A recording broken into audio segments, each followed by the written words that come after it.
사랑하는 성도 여러분 안녕하세요. 안녕하세요. 귀하고 복된 주일에 오신 여러분들을 환영하고 주의 이름으로 축복합니다. 오늘 저와 여러분들에게 들려주실 하나님 말씀은 히브리서 11장 1절에서 6절까지가 되겠습니다. 오늘 말씀의 제목은 믿음이 없이는 하나님을 기쁘게 할 수 없다라는 제목으로 같이 말씀을 나누도록 하겠습니다. 우리 다 같이 제목을 한번 크게 읽겠습니다. 시작. 믿음이 없이는 하나님을 기쁘게 할 수 없다. 아멘. 이 귀한 말씀에 저와 여러분들에게 귀한 깨달음과 또 은혜가 되기를 바라겠습니다. 히브리서 11장은 우리가 믿음장이라고 해요. 그래서 계속해서 이제 믿음에 관한 선진들의 이야기와 간증의 이야기가 쭉 나오는데 오늘 히브리서 11장 1절에 보면은 한편 믿음은 바라는 것들의 실체요 보이지 않는 것들의 증거니 하면서 믿음장을 이렇게 시작합니다. 여러분 믿음이라는 게 무엇일까요? 우리 크리스천의 신앙생활 가운데 이 믿음병은 참 아무것도 말할 게 없는데 늘 믿음으로 우리가 예수를 믿음으로 말미암아 구원을 얻고 예수를 만나고 예수를 믿음으로 말미암아 저 천국의 소망을 가지고 믿음 때문에 우리가 지금까지 비가 오나 눈이 오나 어떤 상황이든 간에 우리는 예배드리며 하나님 앞에 나가서 하나님께 경배하는 줄 믿습니다. 아멘. 믿음은 바라는 것들이 실체요 보이지 않는 것들의 증거라고 했는데 믿음은 바라는 거라고 했습니다. 그러니까 만약에 사람이 땅에 있는 것을 바라보거나 세상을 바라보면 늘 생겨나는 일이 뭐예요? 낙심과 실망과 절망과 또 억울함과 속상함과 또 편치함과 또 염려와 근심과 불안 속에서 살잖아요. 근데 믿음으로 주님을 바라볼 때 그 주님이 저와 여러분들을 한 번도 실망시키지 않은 주님께서 우리를 감싸주시며 평강 가운데 인도해 주신 줄 믿습니다. 베드로가 무리를 걸었을 때 주님만 바라봤다면은 사람이 어떻게 그 무리를 걸을 수 있겠어요? 이건 상상도 못하는 일이에요. 무리를 걷는다? 예수님은 걸으셨으면은 맞는데 베드로가 어떻게 걸을 수 있었겠어요? 근데 베드로가 예수님 바라보고 주님만 바라보고 걸었기 때문에 걷게 된 줄 믿습니다. 잠깐 예수님을 놓치고 풍랑과 사나운 풍랑일 때 그쪽을 쳐다보는 순간 물에 빠져버렸어요. 그때 예수님이 하시는 말씀이 뭐냐면 믿음이 적은 자요 왜 의심하였느냐 했습니다. 저와 여러분들이 오늘 말씀을 들으시면서 우리 주님만을 바라보는 믿음이 있는 자가 되시길 바라겠습니다. 그러면서 2절 3절 쭉 지나가다가 믿음으로 아벨은 가인보다 더욱 뛰어난 희생물을 하나님께 드리고 이러면서 인물들이 나와요. 아벨부터 그 다음에 노아, 에녹 그리고 아브라함, 이삭, 야곱 쭉 믿음으로 살았던 인물들의 그 열거를 하는 것이 이 히브리서 11장입니다. 믿음으로 산다는 것은 저와 여러분들이 주님만을 바라보고 걸어가되 주님과 동행하는 거예요. 오늘 6절에 보면은 믿음이 없이는 하나님을 기쁘시게 할 수 없나니 그랬습니다. 여러분 하나님을 기쁘시게 하는 게 뭘까요? 하나님이 우리의 무슨 모습을 보고서 기뻐할까요? 여러분 자녀와 관계에서 부모가 자녀한테 여러 가지 많은 일로 기쁨을 받아요. 잘한 일 그리고 아주 착한 일 하는 거 다 기뻐할 수 있어요. 근데 부모가 자녀로부터 기쁨을 입을 수 있는 일은 뭐냐면은 자녀가 기뻐할 때인 줄 믿습니다. 자녀가 기쁘면은 그 기쁜 거예요. 하나님께서 저와 여러분들에게 정말로 우리가 기쁘고 정말로 주님 때문에 내가 어떠한 존재를 깨달아서 기쁘게 산다면 하나님은 기쁘신 마음으로 우리를 더욱더 기뻐할 줄 믿습니다. 그래서 이제 믿음으로 아벨은 가인보다 더욱 뛰어난 희생물을 하나님께 드리고 그것에 의해 자기가 의롭다는 증거를 얻었는데 하나님께서 그의 예물들에 대하여 증언하시느라 그가 죽었으나 믿음으로 여전히 말하고 있습니다. 여러분 아벨의 제사하고 가인의 제사에서 참 논란이 많죠. 왜 가인의 제사는 받지 않고 왜 아벨의 제사는 받았는가? 그러니까 아벨은 양의 피를 가지고 하나님께 제사를 드렸고 그 가인은 농작물의 소산을 가지고 하나님께 예물을 드렸어요. 근데 뭔 차이가 있어갖고 아벨의 자손이 기쁨을 받았는데 왜 가인의 제사는 이렇게 받지 않으십니까? 이게 논란이 많잖아요. 근데 이게 뭐냐면은 제물과 하나님께 드리는 헌물과 여기에 초점이 있는 게 아니라 누가 드렸느냐가 더 초점이에요.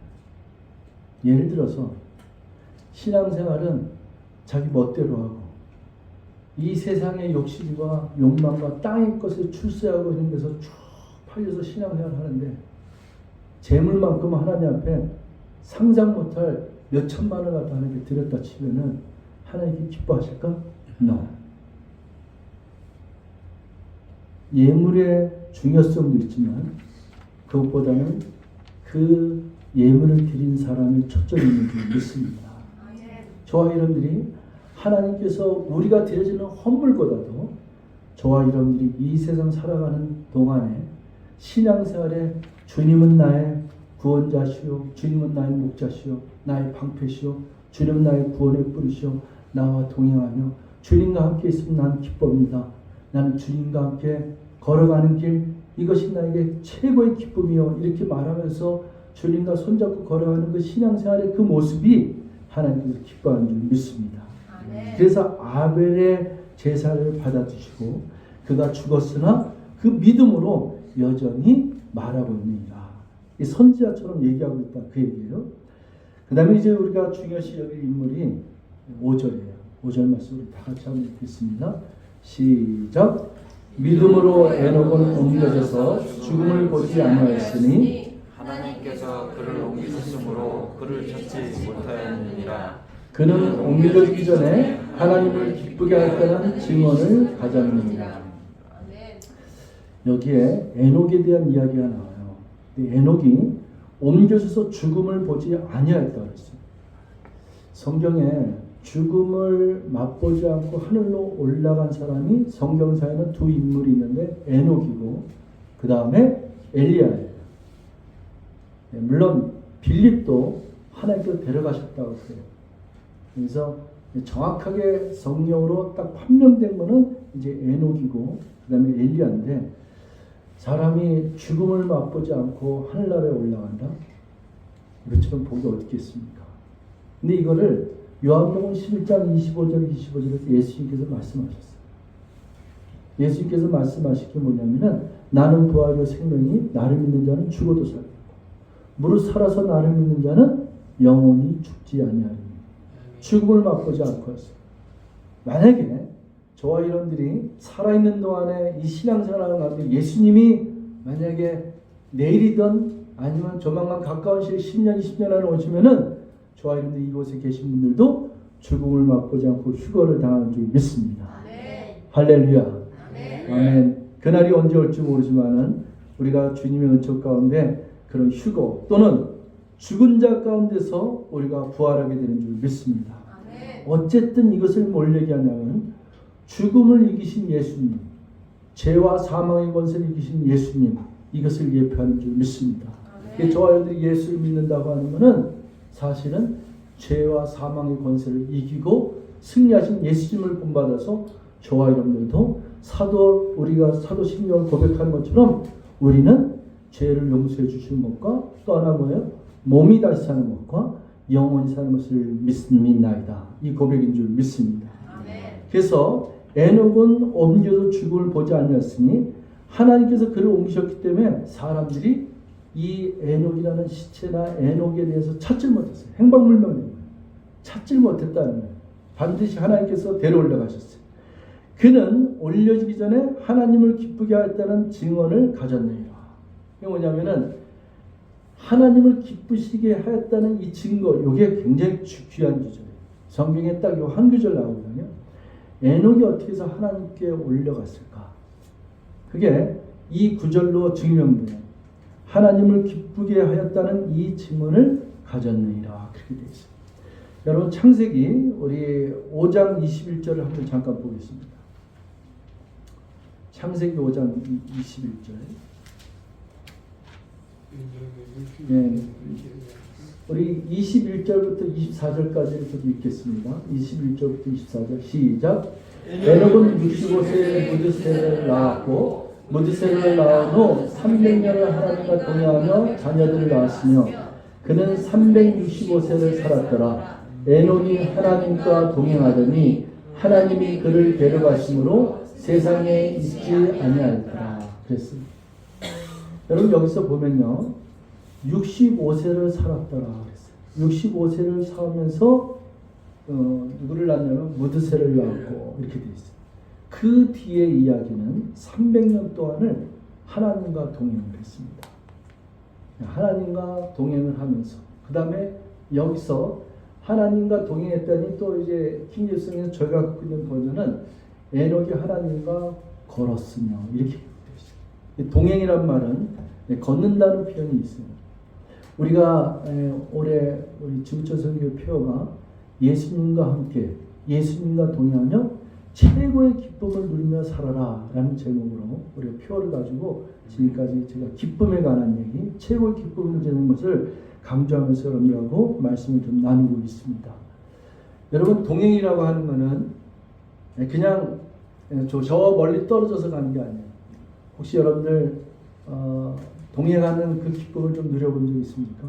때로는 사랑하는 애인끼리 갈 수도 있고 부부가 갈 수도 있고 군대에서는 동료들과 가고 또 나이 드신 분들은 친구들과 손잡고 걸어갈 수 있고 동행하다 보면은 이 동행이라는 게 걷는 거거든요. 걷다 보면은 등산을 가든 뭘 간에 이런 얘기가 자꾸 나와요. 어이, 그거 왜 이렇게 빨리 가? 지 혼자 가네? 이런 얘기가 나와요. 또 앞에 가는 사람은 야이 분명아 빨리 좀 쫓아와 왜 이렇게 뒤쳐져 이렇게 이게 동행이에요. 동행은 가서 밥 먹는데 한 명이 좀 화장실 갔다 오는데 밥을 먼저 먹고 있어. 야 니들 내가 오지도 않았는데 밥 먹고 있냐? 또 밥 먹는 사람들이 야 좀 기다리자 좀 오면 먹자. 이게 동행이에요. 여러분 예수님과 함께 걸어가고 동행이라고 하는 것은 기쁠 수밖에 없어요. 이런 얘기를 나눠드려도 기쁜 거예요. 왜? 함께 가는 거니까. 투정 부리면서도 함께 가니까 챙겨줘야 되고 손을 잡아줘야 되고 이끌어줘야 되고 뒤에서 밀어줘야 되고 이게 동행이에요. 저하고 여기서 오래 한 우리 신앙생활 거의 20년 가까이 신앙생활하는데 저하고 무슨 일이 없었겠습니까? 그래도 지금까지 이렇게 온 거는 그래도 손을 잡아주고 밀어주고 또 함께하며 이런 말도 하고 저런 말도 하면서 그렇게 온 줄 믿습니다.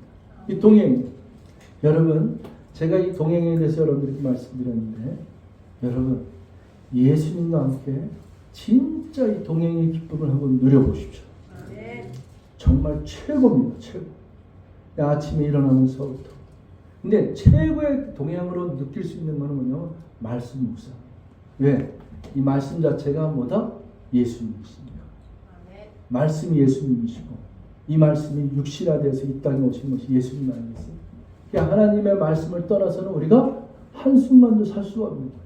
물고기는 물을 떠나서 잠시는 살 수 있지만은 인간이 하나님을 떠나서는 단 한순간도 살 수 없다는 것이 그게 고백이에요. 하나님 말씀 없이는 진정한 예수님과의 동행을 우리 누릴 수 없어요. 그 기쁨을 알 수가 없어요. 그래서 이 하나님 말씀 속에 있는 정말로 신묘망측하고 오묘한 진리의 말씀 때문에 말씀을 묵상하는 가운데 때로는 내 자신을 발견하게 되고 그렇게 풀리려고 그렇게 애써도 그 문제가 풀리지 않던 것이 어느 날 말씀을 들으면서 말씀을 묵상하면서 깨닫게 돼요. 그 깨닫게 되는 게 뭐예요? 어떤 때는 문제는 나에게 있었구나. 내가 이 문제를 그렇게만 찾으려고 했었는데 알고 봤더니 문제는 내가 잘못이 더 컸구나. 나에게 문제가 있었구나. 내가 하나님을 바라보지 못하고 하나님 말씀대로 살지 못한 불순종의 그 모습이 나한테 있었구나. 이렇게 또 깨달은 거예요. 또 내가 하나님을 바라본다 그러고 신앙생활 몇십 년 한다지만은 정작 가만 보니까 하나님을 경외하고 하나님을 사랑하기보다는 내가 세상의 욕망을 쫓아 살았고 내 이기적인 마음에 자기 유익을 따라 살았고 그렇기 때문에 나는 내 마음이 피폐하고 눌려지고 엉망진창으로 된 것을 내가 못 눌렀어. 그러나 어느 날 주님과 동행하면서 말씀 묵상하는 가운데 나의 잘못이었구나. 내가 눈이 어두웠었구나. 세상에 내가 너무나도 그쪽에 치우쳐서 땅에 있는 것만 바라보다가 내 마음이 이렇게 완악하고 피폐하고 고집스러운 사람은 되었었구나. 이걸 몰랐었구나. 이걸 깨달아. 그래서 하나님의 말씀은 살았고 운동력이 있어서 관절과 골수를 쪼개기도 하고 우리의 생각과 마음을 찔러 우리들이 더욱더 주님의 말씀을 깨닫게 되는 줄 믿습니다. 아멘. 이게 신앙생활이에요. 또 하나는요, 신앙생활과 믿음의 차원은 좀 달라요. 우리는 믿음이라고 하는 거하고 신앙생활을 좀 구분 잘 못할 때가 있어요. 대부분의 사람들은 매주 주일날 교회 나와서 예배드리고, 그리고 때로는 아침에 일어나서 기도도 하고 말씀도 묵상하고 또 찬송도 열심히 부르고 또 교회 가서 성가대를 쓰거나 또 교사를 거나 봉사도 하고 식사 봉사도 하고, 그리고 뭐 또 행사가 있으면 그 행사 쫓아도 하고. 그런데 생각과 마음은 땅에 있는 것에 가득 차 있고 세상적인 것에 민감하고 염려와 근심 때문에 안절부절하는 때가 많고 과거에 있었던 상처 때문에 내 마음을 평강히 유지 못하고 이런 경우가 얼마나 많죠. 그런데도 불구하고 10년, 20년, 30년 늘 왔다 갔다 하는 신앙생활을 했다. 이런 신앙생활이 결코 믿음이 있다고 그거하고 딱 적합해서 말할 수는 없다. 신앙생활하고 그렇게 해서 내가 믿음이 있다고 말할 수는 없다. 예를 들어서 누가복음 7장에 나오는 백부장 이야기를 여러분 소개하겠습니다. 이 사람은 이방인이었어요. 근데 이 사람은 예수를 만나는 순간에 예수님에 대한 소문을 들읍니다. 예수를 만난 사람은 다 문제가 해결되는 거예요.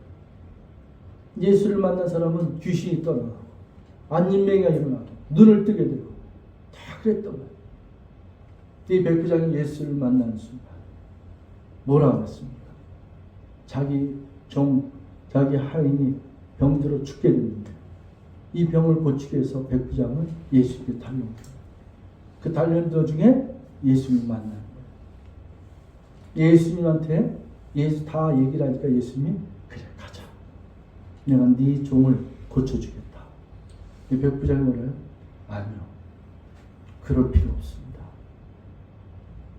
나도 내 부하에게 이리 하라면 이리 하고 저리 하라면 저리 하는 주의가 아닙니다. 근데 그러실 필요 없습니다. 지금 여기에 계신 곳에서 한마디만 해주시면 그것으로 족합니다. 당신은 전능하신 하나님이시고 당신은 능치 못함이 없으시고 당신의 말씀 한마디로 귀신이 떠나가는 안진뱅이가 일어나는 눈먼 자가 눈을 떴습니다. 여기서 말씀 한마디만 해주시면 내 종이 낫겠나이다. 너무나도 아름다운 고백 아닙니까? 그때 예수님이 깜짝 놀라서 성경대로요. 깜짝 놀라서 이스라엘에 있는 모든 사람들 주변에 있는 제자를 돌려서 내가 이스라엘 중에 이와 같은 믿음을 본 적이 없느니라. 여러분 신앙생활 10년 뭐 열심히 또 나름대로 규칙적이게 한다고 하지만 그것이 꼭 믿음이 있다고 말할 수는 없습니다. 믿음은 오늘 이 순간 내가 주님을 그렇게 바라보느냐 그겁니다. 이 백부장이 예수님에게 한 행동은 무엇입니까? 한마디로 얘기하면 하나님을 하나님 되게 높이신 줄 믿습니다.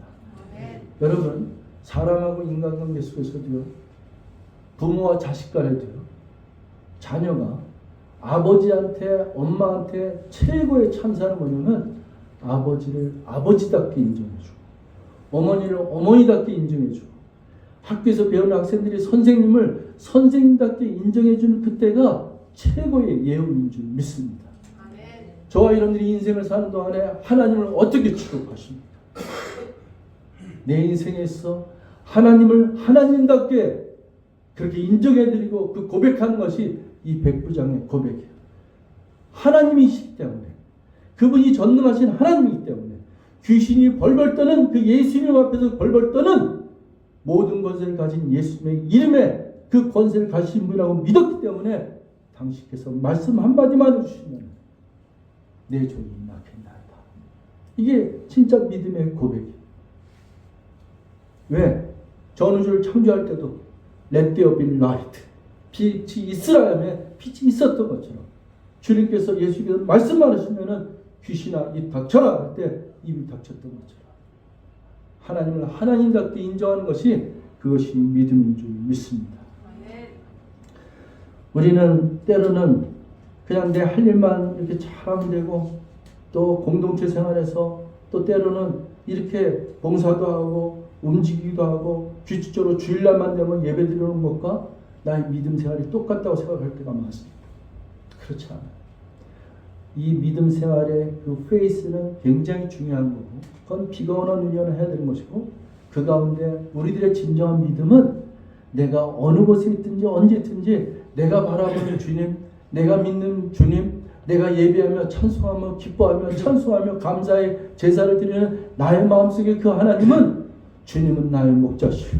주님은 나의 구원의 뿌리시오. 나의 생명이시오. 나의 피할 바위시오. 환난 가운데 나를 건지시는 창조주 하나님이시오. 나의 구원의 뿌린 줄 믿습니다.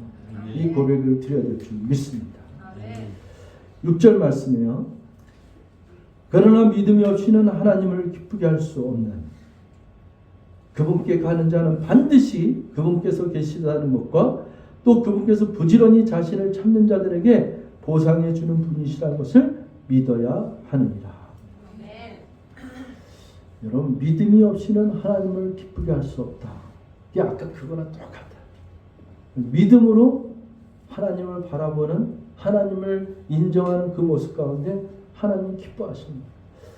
여러분 하나님이 기뻐한다는 표현이 나오는 것이 여기하고 딱 두 군데밖에 없어요.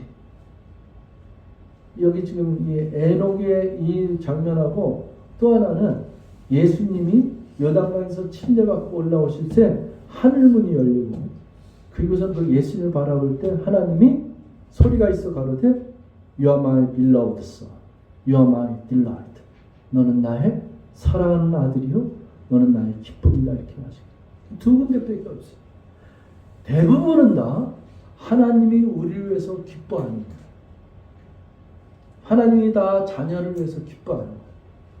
이 무너졌던 것이 병들어 쓰러졌던 것이 다시 회복되고 죄 가운데 헤매이던 것이 죽음 앞에서 벌벌 떴던 이 영혼들이 다시 사는 것에 회복되는 것에 그게 기쁨입니다. 여러분 예수님이 아니 하나님이 그 기뻐함을 우리에게 표현한 것 중에 하나가 뭐냐면 그게 에덴 동산입니다. 우리가 아까 그 440년 찬송 부르지 않습니까? 주님 나와 동행하면서 그 청아한 주의 음성 내 귀에 쟁쟁 이렇게 들린다 그러잖아요. 주님의 음성을 듣는 것. 동산 안에 나도 주님과 함께 걷고 싶지만 도주와 동행하는 그 동행하는 그 기쁨은 우리가 주님과 동행하는 기쁨보다도 누가 더 기뻐했다? 하나님이 기뻐한다. 자녀들도 부모하고 동행하는 그 기쁨이 있어요. 근데 부모는 자녀하고 동행하는 기쁨이 더 클 거예요. 부모가 자녀한테 바라는 게 뭐 있겠어요? 그냥 함께 있는 것 뿐입니다. 그냥 비가 오나 눈이 오나 재롱을 떨던 또 뭐 진자리 마른 자리 다 가르치면서도 항상 그 아이와 함께 있는 것이 끝을 기쁠 거예요. 자녀가 슬퍼하면은 더 슬퍼요. 힘들어하면 더 힘들어요. 마찬가지. 하나님이 저와 여러분을 이 세상에 창조시켜 주시고 그리고 이제는 하나밖에 없는 독생자를 이 땅에 보내셔서 자기 아들 죽이신 은사까지 저와 여러분들을 회복시켜 주셨어요. 죄와 사망의 것에서 우리를 건져주시고 이제는 죄인의 신분이 아니라 이제는 하나님의 자녀의 신분으로 우리를 변화시켜 주시고 신분을 바꿔주시고 이제는 축복의 자녀로 우리를 붙잡아 주신 줄 믿습니다. 이거보다 더 기쁜 게 어떻겠어요? 회복의 기쁨보다 더 큰 게 어디 있어요? 그래서 주님은 성경에서 명령으로 얘기하고 있는 거예요. 기뻐하라. 찬송하라. 감사하라. 저와 여러분들이 자기 자신을 향해서 얘기할 수 있어요. 자기 자신을 향해서 명령적으로 얘기할 수 있어요. 나의 영혼아 기뻐하라. 나의 영혼아 찬송하라. 나의 영혼아 하나님을 향해서 노래하라. 더 나아가서 노래하고 춤추며 기뻐하며 하나님께 나의 이 마음의 모든 것들을 하나님을 향해서 노래하면서 기뻐하라. 여러분 우리 한번 연습할까요? 여기 한번 자기 한 번을 향해서 자기 이름을 한번 부르면서 윤구나 기뻐하라. 나의 영혼아 찬양하라. 나의 영혼아 기뻐하라. 나의 영혼아 감사하라. 나의 영혼아 전능자 하나님을 찬양하라. 전능자 하나님을 찬송하라. 예, 이게 왜 명령으로 쓰여져 있냐면은 여러분 이 세상은요 이렇게 명령을 하면서 강력하게 얘기하는데도 불구하고 순식간에 우리의 생각과 마음을 앗아가는 게 이 세상이에요. 좀만 지나고 하고 예배 끝나고 지나다 보면 많은 사건들과 많은 일들과 내일의 염려와 근심과 불안과 초조와 그리고 쓸데없는 생각과 과거에 있는 상처가 나를 갖다 얼마나 스쳐가면서 이 마음을 피폐하게 만들어줘요. 그렇기 때문에 거기에 머물러 있으면 안 되고 두려워도 하고 방황하며 염려 근심 속에 있지 않기 때문에 정신 차려. 영혼아 정신 차려. 내 영혼아 찬양하라. 내 영혼아 기뻐하라. 주 안에서 항상 기뻐하라. 내가 다시 말하니 기뻐하라. 이렇게 외치는 줄 믿습니다. 그래서 저와 여러분들이 믿음의 사람으로 걸어가는 거예요. 그러면서 그 뒤에 믿음으로 아브라함은 부르심을 받아 훗날 상속재산을 받게 될 곳으로 나아가면서 믿음으로는 아브라함은 자기가 갈 바를 알지 못하는데 가는 거예요. 믿음은요 내가 보이는 것을 향해서 가는 게 아니라 보이지 않지만 어느 곳을 가야 될지 모르지만은 그러나 믿음으로 주님 바라보고 주님이 지시한 땅으로 가는 거예요. 아멘. 저와 여러분들이 인생 가운데 앞으로 살아갈 일을 생각해 보세요. 누구도 몰라. 그렇게 많은 일들과 해를 매년 거듭하면서도 이제는 알 것 같은데 내년, 2년, 3년, 10년에 다가올 일을 누구도 몰라. 그러나 믿음은 내가 갈 바를 내가 바라보지 못할 것을 내가 확실히 하지 못하지만은 믿음으로 아브라함이 가야 될 곳을 몰라지만은 바라봐야 될 곳을 모르지만은 믿음으로 바람으로 간 것처럼 우리도 그렇게 가는 거예요. 근데 왜 가느냐? 나 혼자 가는 게 아닙니까? 제일 중요한 게 나 혼자 가는 게 아니에요. 누구랑 간다? 주님과 함께 가는 줄 믿습니다. 주님과 동행하는 거예요. 오늘 우리 여기 예비 신랑 신부가 앉아있는데 예비 신랑 신부는 가장 큰 기쁨이 이 땅에서 어떤 출세도 있을 거고 좋은 집도 있을 수 있고 또 정말로 많은 축하적인 행사 같은 건지 뭐 승진도 있을 수 있고 뭐 아이를 낳는 이가 많지만은 이 두 부부가 제일 기뻐하는 것은 예수님과 함께 서로 사랑하는 사람과 함께 손잡고 걸어가는 이제부터는 나 혼자가 아니요 사랑하는 사람과 함께 손잡고 걸어가는 기쁨이 제일 커야 될 줄 믿습니다. 아멘. 비가 오나 눈이 오나 손잡고 걸어가야 돼. 그냥 뭐 죽으나 사나 같이 가야 돼. 결혼 전하고 결혼 후의 차이는 뭐냐면 전에는 숟가락이 하나만 있어야 되는데 항상 두 개. 숫자가 항상 넘버 2가 돼. 하나가 아니라 둘이 돼야 돼. 뭘 해도 둘. 젓가락도 둘. 밥그릇도 둘. 의자도 둘이 있어야 돼. 동행하는 기쁨은 이루 말할 수 없습니다. 저와 여러분들이 예수님과 동행하면서 늘 얘기하지만 오늘도 나에게 최고의 날을 주셨습니다. 내가 최고의 기쁨을 누리며 살아야지. 여러분 어제 내일 생각하지 마세요. 정말로 몇 번 얘기하지만 여러분 오늘을 사십시오. 아멘. 오늘 이 순간을 기쁘게 사십시오. 어제는 지나간 거예요. 내일은 아직 안 왔어요.